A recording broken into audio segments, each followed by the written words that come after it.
vossa causa, a mim me amarga o ter o Senhor descarregado contra mim a sua mão. Na visão dela, ela estava sendo amaldiçoada por Deus. Então de novo choraram em voz alta. Orfa, com um beijo, se despediu de sua sogra, porém Ruth se apegou a ela. A segunda lição que eu aprendo nesta mensagem de Ruth, do seu livro, é que, queridos, existem pessoas que passarão por nossa vida. Uma das noras de Noemi disse: olha, Orfa disse, eu irei para o meu povo. Irmãos, nós temos que entender que na nossa existência, pessoas boas, pessoas que nos abençoaram, ou pessoas que não foram tão boas, ou pessoas que não nos abençoaram, elas vão passar. Elas vão seguir o seu caminho e nós o nosso caminho. Tem gente que insiste em viver em busca de pessoas que já se foram e não pertencem mais à nossa história. Então a minha mensagem para você que vive numa expectativa de ter um retorno, de ter alguma ligação com alguém que já se foi, entenda que você precisa virar a página. Acabou, não é mais, não deu. Ou seja, num relacionamento amoroso, ou seja, num relacionamento conjugal, ou seja, um amigo que você tinha e hoje está distante, ou seja, num passado, numa história que você teve muito bonita na sua vida, na empresa ou numa igreja, passou. Viva o hoje, porque o ontem, o passado é um continente às vezes muito bonito, mas não existem embarcações para lá. O que passou, passou. Você não pode mudar a história. E existem vidas que nós precisamos dizer: acabou, foi embora, tá bom, aceite. Deus está sempre mudando o curso da história. Então, irmãos, versículo 14: choraram em alta voz. Orfa, com um beijo, se despediu de sua sogra. Ruth, porém, se apegou a ela. Deixa eu falar com vocês. Muitas pessoas que saem de nossa vida, saem porque tem um caminho a seguir. Não necessariamente tinham que continuar conosco. Deus tirou, ou por bênção, ou por compaixão, ou no seu eterno propósito, nós não conhecemos. Mas uma coisa é certa: aprenda a virar páginas. Tem gente que vive o tempo todo: ai meu Deus, eu não aceito. Eu conheci uma irmã que ela já tinha 80 anos, ela se divorciou quando tinha 21 anos, se divorciou não, o marido abandonou, e ela ficou até os 80 anos esperando que o marido voltasse. Infelizmente eu fiz a cerimônia fúnebre dela, e o marido só voltou no dia da cerimônia fúnebre. Precisamos entender os tempos de Deus. Se a página tem que ser virada, vire a página e comece de novo. Amém, queridos? Terceiro ponto que eu vejo nesse livro é que fases da vida podem nos fazer amargos temporariamente. Todavia, a nossa fé deve permanecer firme e o nosso testemunho também. Olha o que diz aí: disse, porém, Ruth: não me inste para que te deixe e me obrigues a não seguir-te, porque onde queres que fores, irei eu, onde quer que pousares, ali pousarei eu. O teu povo é o meu povo, o teu Deus o meu Deus. Onde quer que morreres, morrerei, e aí serei sepultada. Faça-me o Senhor o que bem lhe aprouver. Se outra coisa que não seja a morte me separar de ti. Esse texto é muito usado em convites de casamento entre a noiva e o noivo, mas é interessante que essa é uma declaração de uma nora para uma sogra: onde tu fores, eu irei. Não me obrigue a não seguir-te, porque o teu Deus será o meu Deus, o teu povo, o meu povo. Ora, porque Ruth disse isso a Noemi. Queridos, Ruth disse isso a Noemi, porque Noemi era aquele tipo de mulher, cheia de graça, cheia de amor. Eu vejo Noemi como aquelas pessoas bondosas ao extremo, que mesmo em minha dor, mesmo em minha crise, ter perdido 2 filhos, marido nem sempre é tão ruim de perder. Algumas mulheres até ficam alegres quando os maridos morrem, mas eu estou falando de perder filhos. Essa mulher se tornou doente, amarga, achando que a ira do Todo-Poderoso havia caído sobre ela, mas o seu testemunho era muito forte, ao ponto de Noemi dizer: não te deixarei, porque o que você passou acerca do teu Deus é muito forte. O seu testemunho fala alto. O teu povo será o meu povo, a sua gente, a minha gente. Ela conquistou com o testemunho de fé, com o testemunho de coração e com o testemunho de amor. E Ruth chega a dizer: onde você for enterrada, eu serei enterrada. Que coisa bonita, que declaração profunda. Poucas declarações na Bíblia revelam tão intenso amor como o de Ruth para sua sogra. Através de um bom testemunho, de uma boa sogra.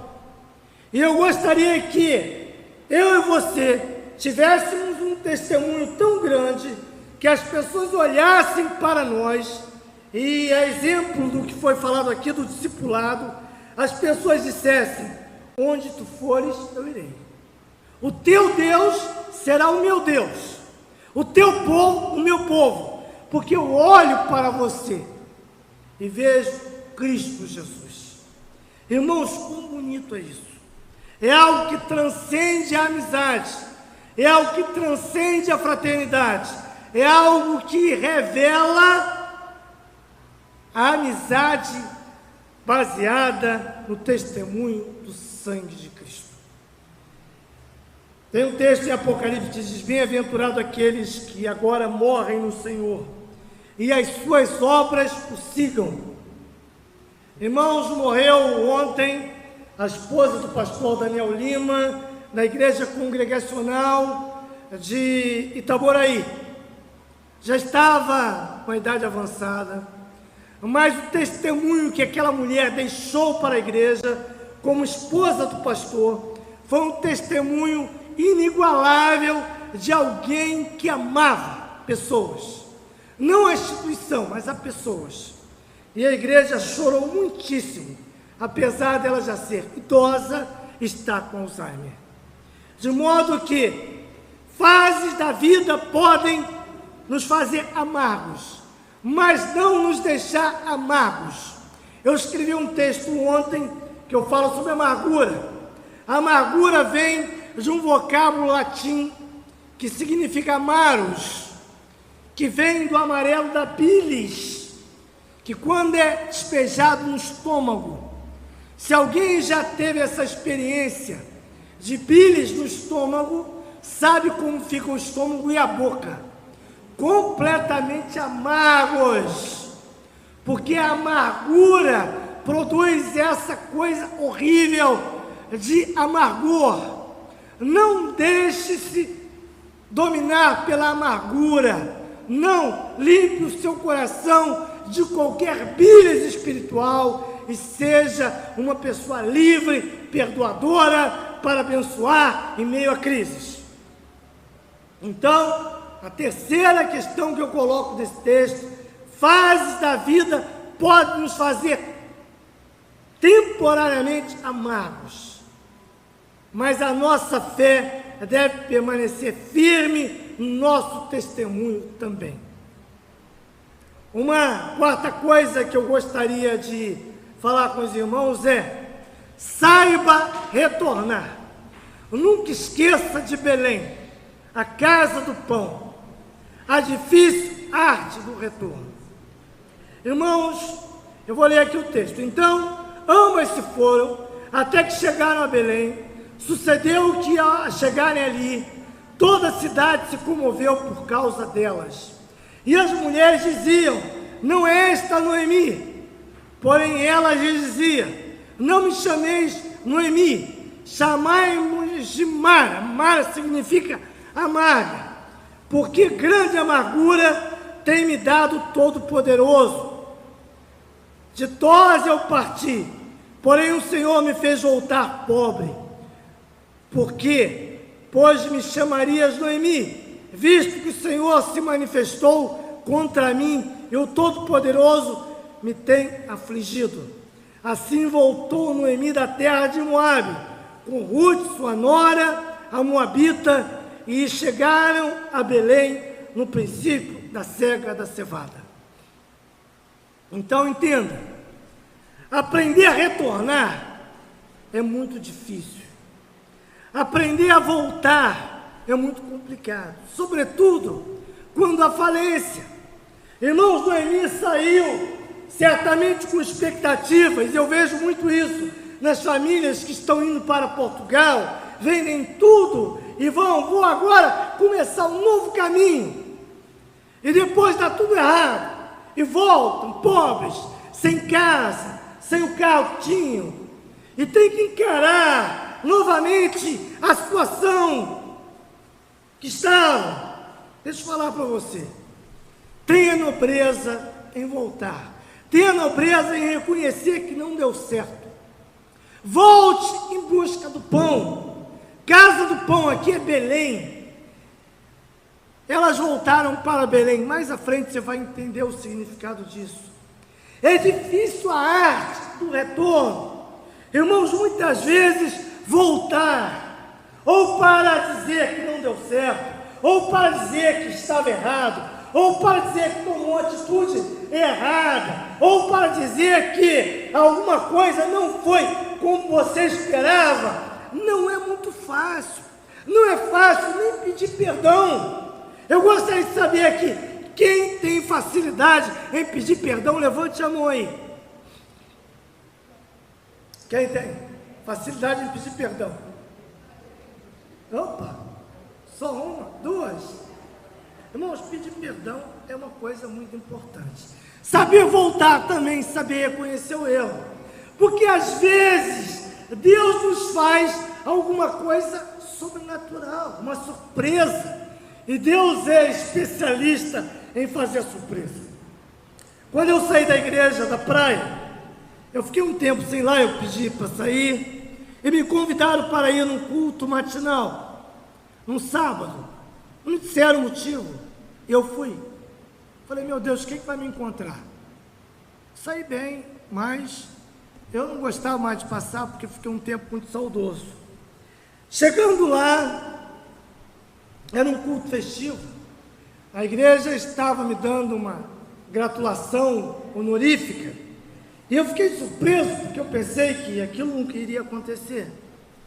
Mas, irmãos, o diabo sempre manda os seus mensageiros. Estava presente, inclusive na época, a prefeita São Gonçalo, Aparecida Panicé, a igreja estava cheia. E aí uma pessoa que já passou por aqui, eu não quero falar o nome, postou no Facebook: enquanto Niterói, a igreja de Niterói homenageia um pastor, e ela deu um adjetivo não muito bom, São Gonçalo está largado às baratas, porque a prefeita lá está. Você tem que aprender a lidar com gente assim. Esquece. Olhe o que as pessoas estão fazendo de bom. Olhe as pessoas que amam você. Olhe as pessoas que te recebem. Olhe as pessoas que dizem: seja bem-vindo. Não importe o seu desafio de retornar, ainda que não tenha dado certo, se bem que lá não foi o caso, fui bem prestigiado, mas entenda que algumas pessoas sempre vão fazer muxoxo. E Noemi volta e diz: olha, não me chame mais de Noemi, chamem de Mara, agora eu sou uma mulher amarga, porque Deus vai transformar esse amargor em bênção. Vamos ver isso mais adiante. Em quinto lugar, busque alternativas na vida. Nós vivemos um tempo em que nós temos que nos reinventar. A crise está aí, batendo a porta de todo mundo. Olha o que Ruth diz a Noemi.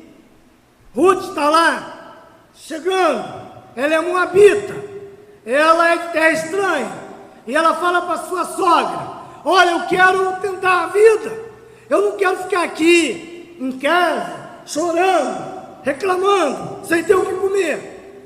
Ela disse, em Ruth 3 e 4, perdão, deixa-me ir ao campo, e apanharei as espigas atrás daquele que me favorecer. E ela lhe disse: vai, minha filha. Irmãos, as espigas eram tiradas, e algumas caíam no chão, e o boi comia. No tempo de Paulo, Paulo dizia: olha, deixa o boi comer essas espigas, não atarás a boca ao boi que debulha. O pessoal era mesquinho, e Noemi vai comer, vai pegar esse tipo de espigas para restaurar lá a lavoura, para dar mais um alento, talvez 5% das espigas que estavam sendo jogadas fora, desperdiçadas. Ela se foi, chegou ao campo e apanhava após os segadores. Ela não era uma profissional, ela era uma auxiliar dos auxiliares. Por casualidade, entrou na parte que pertencia a Boaz, o qual era da família de Elimeleque. Quem era Elimeleque mesmo, né, gente? Elimeleque era o sogro dela, que havia morrido lá em Moabe, pai do seu falecido marido. Olha como Deus começa a construir as coisas quando nós nos movemos. Ela foi servir como alguém que não tinha nenhum tipo de status, e de repente ela vai servir ao parente do seu sogro. Irmãos, eu conheço uma história de um gerente de uma firma muito importante, um diretor de uma firma grande, e ele foi demitido. Ele tinha um currículo extenso, e ele então foi entregar o currículo em outras firmas. E chegando em outras firmas, o pessoal rejeitava, porque não havia cargo para aquele currículo tão vasto que ele tinha. Até que ele chegou numa determinada firma, e chegando lá, o indivíduo do setor de recrutamento disse: olha, meu amigo, o seu currículo é muito extenso, nós não temos como lhe dar nenhum tipo de atividade, aqui só tem serviço de portaria, sinto muito. Ele foi para casa, tirou o terno, tirou a gravata, botou a camisa azul, uma calça jeans, voltou na firma e disse: olha, eu estou aqui para trabalhar como porteiro. Aí aceitaram ele, e ele começou a trabalhar dignamente como porteiro. Irmãos, passaram-se tempos, ele foi crescendo, e se tornou de novo diretor. Sabe, muitas vezes a gente não quer voltar a começar de novo. Ah, não, eu vou agora para a igreja, eu vou servir ali água para os irmãos, sei lá, eu vou varrer a igreja, eu não vou ter prestígio, eu não serei o que eu fui. Querido, Deus trabalha em coisas pequenas. A Bíblia diz assim: quem desprezará o dia das coisas pequenas? Comece no pequeno, comece no serviço mais básico possível, e Deus vai te honrar. Eu participei, um tempo, daquele navio. Eu não sei quantos aqui ainda lembram-se desse navio que parava na Praça Mauá, o navio Dulos e o navio Logos. Acho que a Ana Maria deve ser a única que lembra desse navio. É um navio biblioteca. E eu resolvi prestar lá uns dias de serviço. Tinham palestras para alguns assuntos da operação OM, se não me engano. E uma certa noite teve um jantar especial e eu estava na mesa, ia me servir, não tinha self-service ainda. Daqui a pouco um homem, quase 2 metros, um americano, resolveu me servir. E eu conheci aquele homem, era Frank Dix, o presidente da operação mobilização, responsável pelo navio Logos, Dulos e Anastasia. Eu falei: por favor, deixa que eu me sirvo, porque eu me senti tão pequeno diante daquele homem, não só em estatura, mas como em autoridade. E ele me deu uma palavra que eu nunca mais esqueci. Ele falou: maior é o que serve. Deixa-me te servir. Vamos repetir isso: maior é o que serve. Vamos lá? Quando você serve, você imita Jesus, porque lá na ceia, Jesus se transformou num escravo que lavava o pé daquele que da ceia participava. Então, Ruth começa ali, o seu resgate. Deus começa a mudar a realidade a partir de uma ação pequena. Em quinto lugar, Deus começa novas realidades. Eis que Boaz veio de Belém e disse aos segadores: o Senhor seja convosco. Depois, Ruth 2:4-8. Depois perguntou Boaz ao servo encarregado dos segadores: de quem é esta moça? Respondeu-lhe o servo: esta é a moça moabita que veio com Noemi da terra de Moabe. Disse-me ela: deixe-me rebuscar espigas e ajuntá-las entre as gavelas após os segadores. Assim ela veio, desde pela manhã até agora está aqui, mais um pouco esteve na choça. Ou seja, ela trabalhou o dia inteiro no serviço braçal. Então disse Boaz a Ruth: ouve, minha filha, não vais colher em outro campo, nem tampouco passe daqui, porque aqui ficarás com as minhas servas. Ela agora já é uma pessoa que está numa qualidade superior. Ela vira serva, não mais uma aprendiz ou não mais uma qualquer. Ela está na qualidade de serva, porque Deus começou o trabalho a partir da humildade de Ruth, de trabalhar o dia inteiro, de ser fiel no pouco. E quem é fiel no pouco, o que a Bíblia diz? Sobre o muito será colocado. Sétimo lugar, faça o bem, Deus sempre te recompensará. Vamos repetir essa frase, eu gosto muito. Faça o bem, Deus sempre te recompensará. Meu irmão, faça o bem. Sabe por quê? Paulo diz: façamos o bem sempre. A Bíblia diz que todos nós colheremos à medida do que plantamos. Quem planta pouco, colhe pouco. Quem planta muito, colhe muito. Aí você pode dizer: ah, pastor, eu já vi gente plantando a vida inteira e morreu pobre. Deus não está falando apenas de bênçãos aqui. Deus está falando de bênçãos eternas, espirituais.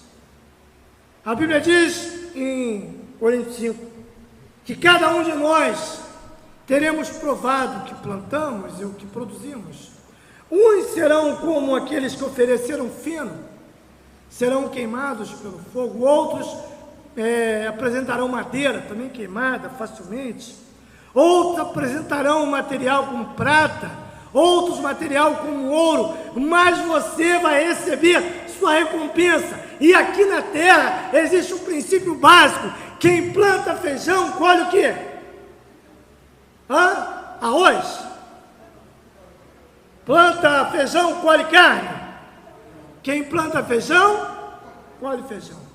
Plante bondades e você vai colher bondades. Olha o que está dizendo aí.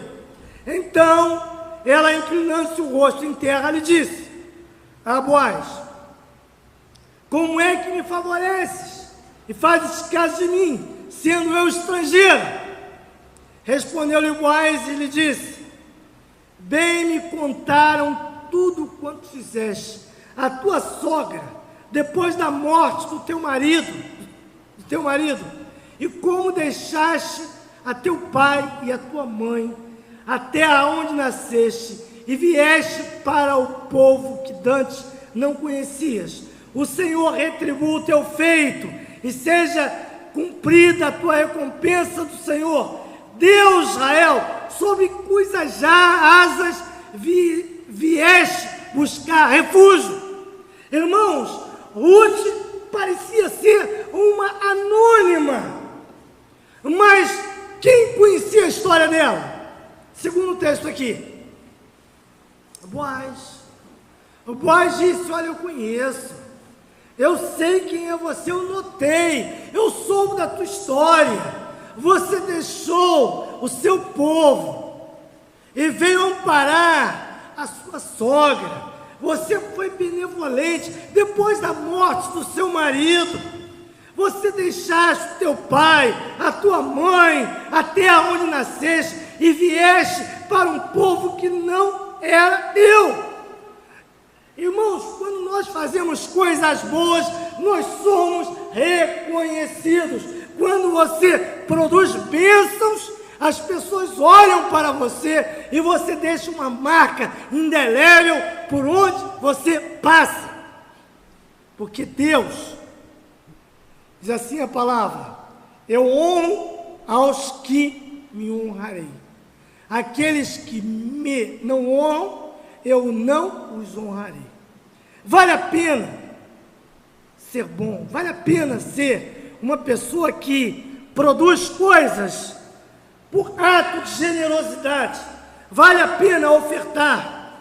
Eu até estava pensando que eu não vi aqui o gasofilácio, mas a igreja primitiva, ela tinha oração, tinha estudo das Sagradas Escrituras, ela tinha pregação, tinha hinos, tinha oferta e tinha bênção apostólica. Então, esse era o princípio da igreja. E tinha serviço, né? Depois vamos pregar sobre isso. De modo que nós, uma vez reunidos, temos que fazer essas coisas, ofertar para abençoar a outros, ajudar a quem tem fome, ajudar os necessitados, ajudar os parentes, dar alguma coisa, sobretudo, como falei, em tempo de crise. Havia fome na terra por 10 anos, agora eles estavam se recuperando. Dê uma força, empurre, e você vai ver como lá na frente Deus há de abençoar você. Talvez não você, mas aqueles que você colocou para frente. Eu conheço um pastor chamado Jurandir Faria Leal.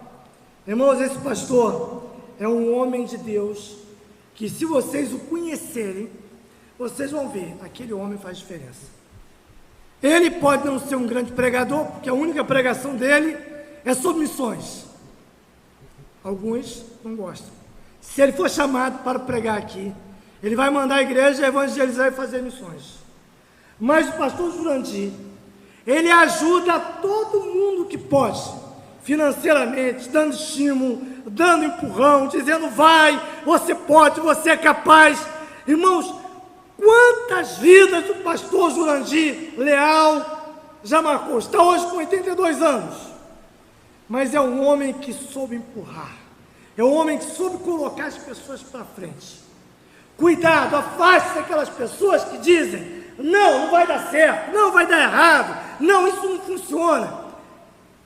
Agregue-se a pessoas que creem no seu sonho, que acreditam, que sejam pessoas de expectativas boas, sejam pessoas positivas. Cuidado com aqueles chamados buraco negro. Você vem cheio de expectativa e a pessoa fala como aquela hiena dos desenhos antigos, hard, ó céus, ó mundo, não vai dar certo. Em nome de Jesus, agregue-se a pessoas como Boaz, que vejam em você o valor que você tem. Em 8º lugar, conheça seu resgatador e ouça conselhos. A Bíblia diz que na multidão dos conselheiros há sabedoria. Sem projeto, os planos dão errados. Provérbios. Olha o que diz a sogra para Noemi. Onde colheste hoje, minha filha? Chegou lá certamente cheio de espigas. Onde trabalhaste? Bendito seja aquele que te acolheu favoravelmente. E Ruth contou a sua sogra onde havia trabalhado e disse: o nome do Senhor, em cujo campo trabalhei, é Boaz.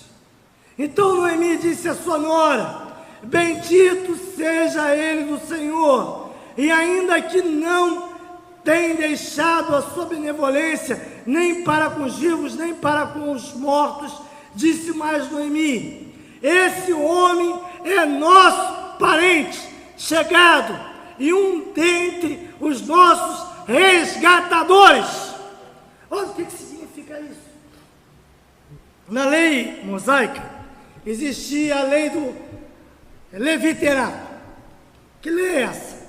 A lei dizia que se um irmão morresse, o outro tinha que assumir a mulher. Se não tivesse irmãos, um primo. Se não tivesse um primo, um parente mais próximo. Então, Noemi, conhecendo a lei mosaica, disse: Boaz, esse homem rico aí, esse homem que tem essa propriedade, ele é nosso parente e ele é um dos nossos resgatadores. Meu Deus, Deus estava transformando aquela tragédia em bênçãos.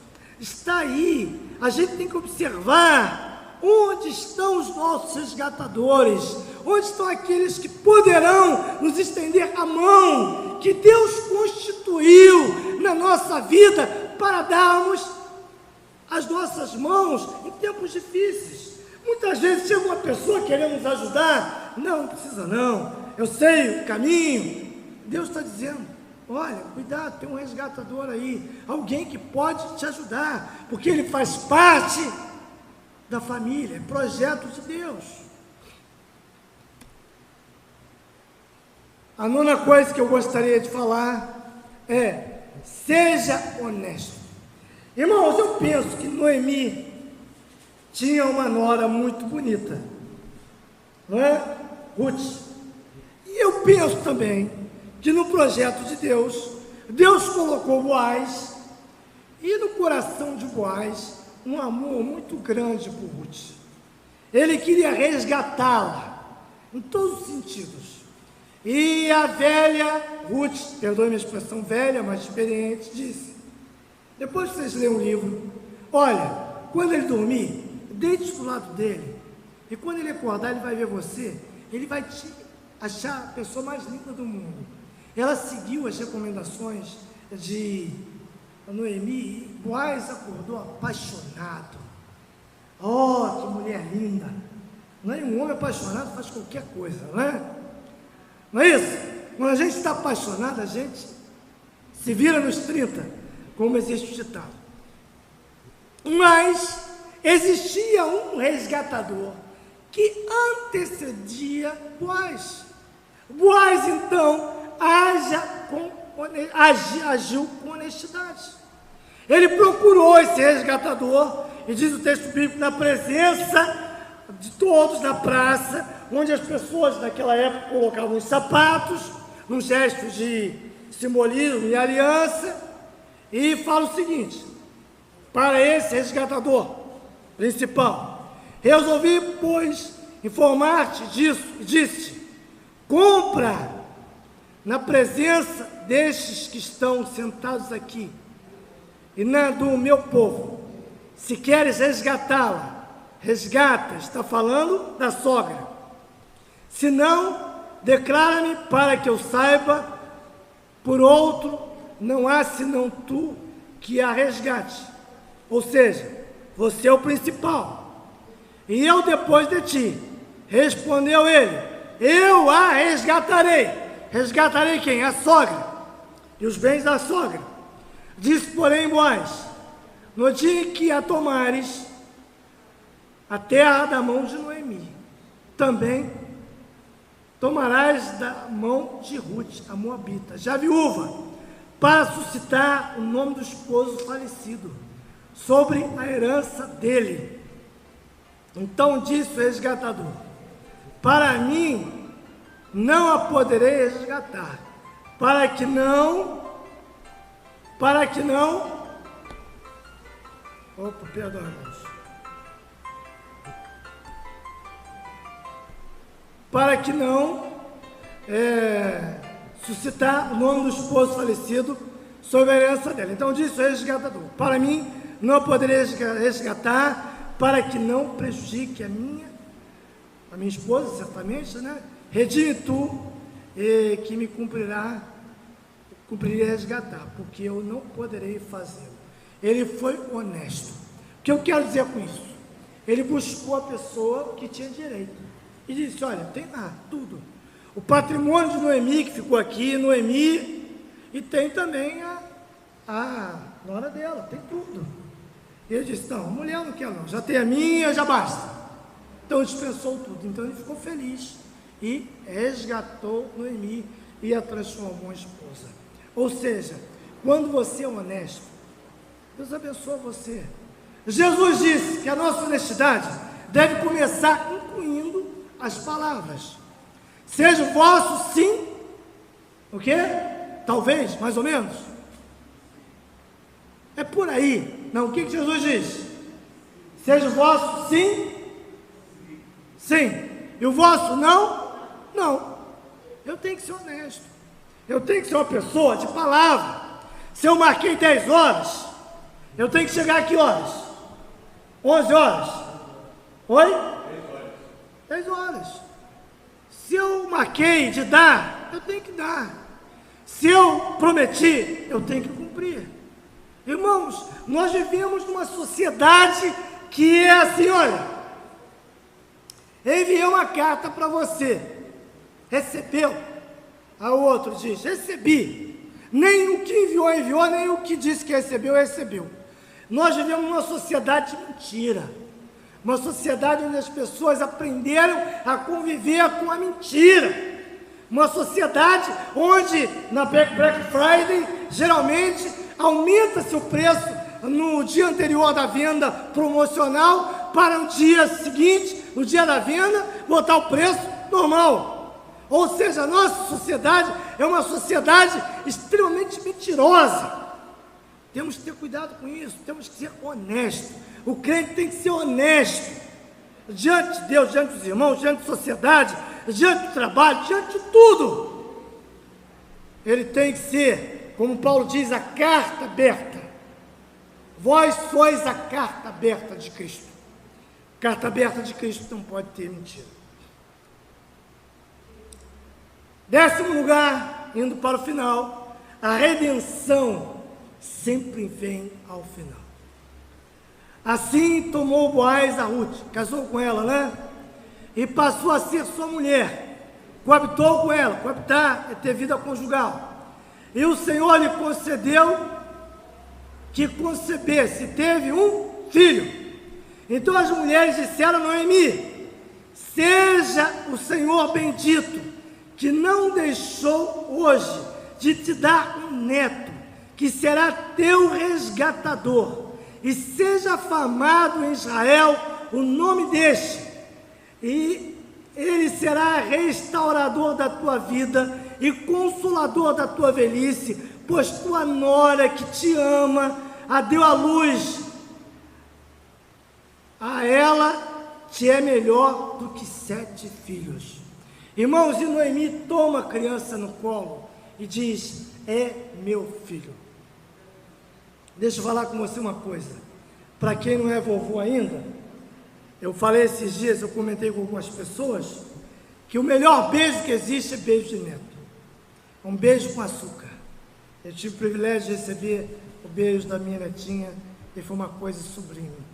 E Noemi que disse: porventura terei eu filhos para que você possa, falou para Ruth lá no início, possa esperar eles crescerem. Minha filha, da minha barriga não sai mais nada. Mas Deus havia projetado em Noemi, através da sua nora que se agregou a ela e se fez parte da sua família, trazer o resgatador. Que resgatador é esse, gente? Boaz. Da onde vem Boaz? Quem é Boaz? Alguém aqui já leu a genealogia de Jesus em Mateus 1? Você vai entender o que aconteceu nesse fracasso, onde Deus é especialista em dar reviravoltas. Conclusão: Deus é maior, ou deu a maior reviravolta da história. As vizinhas deram o nome dizendo: a Noemi nasceu um filho, e lhe chamaram Obed. Este é o pai de Davi, pai de Jessé, pai de Davi. Ou seja, aquela mulher que saiu e voltou completamente arrasada, quebrada, com o nome trocado, falida, agora estava tendo o privilégio de ser avó de Davi. Davi, rei de Israel, aquele que foi na genealogia considerado pai de Davi. Quando o cego de Jericó vê Jesus, o que ele diz? Jesus, filho de Davi, tem compaixão de mim. De modo que Obed, Jessé,